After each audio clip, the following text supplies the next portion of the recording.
What up, guys? It's Gabe here, coming to you live from my isolation bunker, and I'm here to talk to you about some of the features of our app, which is called Dyscours. As you can see here on the rightmost phone screen, which we'll call phone 3, we have a little inviting, sexy Dyscours icon. So when you click on that, you can see you just bring it up here, and let's say that I want to log in to this app. So I'll just type in one of our example emails. So let's say example3@example.com with the password, very secure.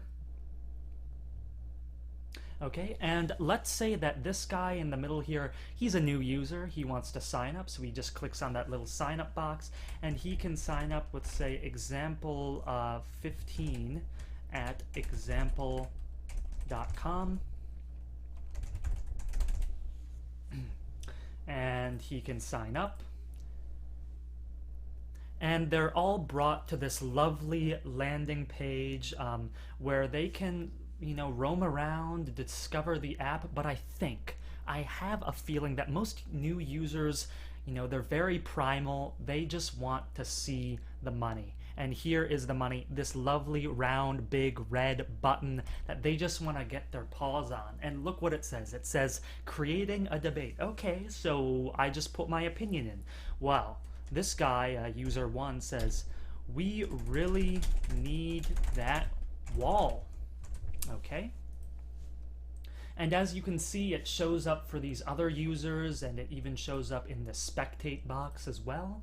And now let's say that this user, user 3, says something like $2 trillion is way too much. Okay, and we can see that also shows up.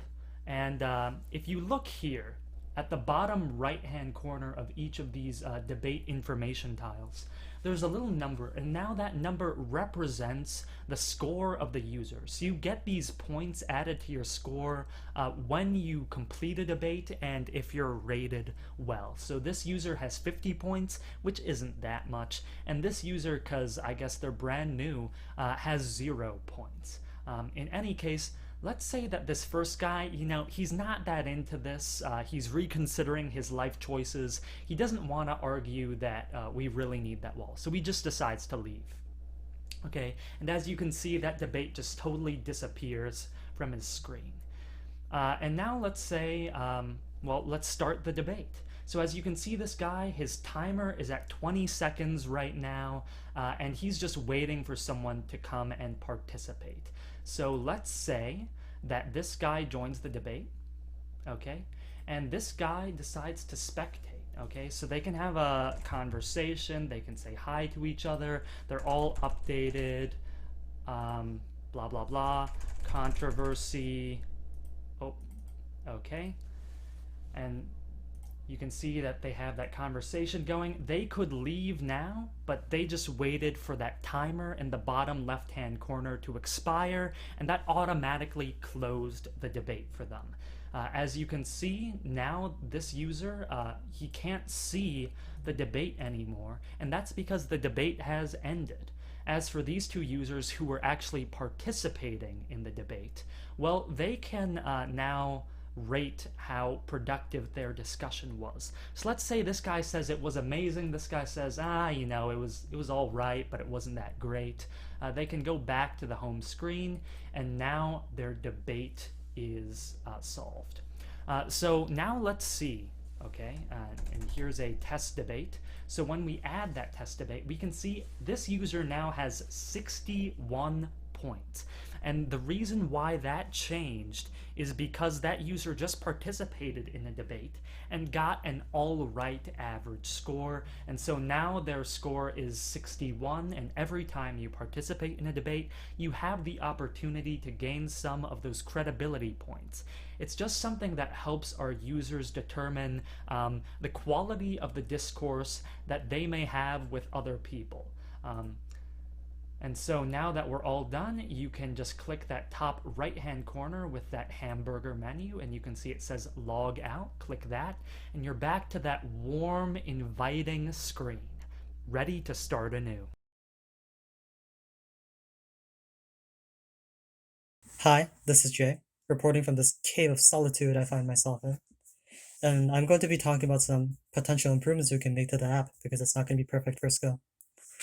One potential improvement we can make is changing the time limit, more specifically, allowing the user to control how long a debate lasts. On a user experience standpoint, this is logical, as a user might want more control as to how long a debate lasts. They might want a more long drawn out debate, or they might want a more chatty, short debate.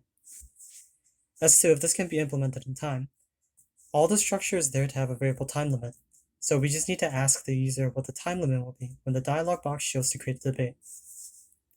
Another potential improvement involves making it so that the spectator time matches the participant time. This requires a major addition to the way we deal with the Firebase database, because most, if not all, of the time stuff is done locally on each device. So we need to figure out what we can do with regards to keeping the things in sync with the database. Another crucial improvement involves more database security. Right now, we have some database rules to control who can access this information. However, it's not enough. We need to make sure that people with malicious intent can only do what we want them to do in the system, especially since a huge part of the app is how anonymous it is. For right now, as there's no future plans to release to the public, it might not be first priority, but it is still quite important. Finally, we might need to make it clear what certain parts of the app are supposed to do. Dyscours is a great example of this. It is super unclear what these words mean in the UI, and perhaps a tutorial will help with that. On a more UI standpoint, a label that clarifies what these numbers mean might be helpful. Some other small improvements we can make involve forgetting passwords, forgot password, just in case the user forgets the password. I found that sign up and sign in pages might be a little too similar, so people might get confused. And finally, we can allow the users to see their score, because adding a little menu to see profile picture would be helpful, and in the user standpoint, it might be just a nice little detail.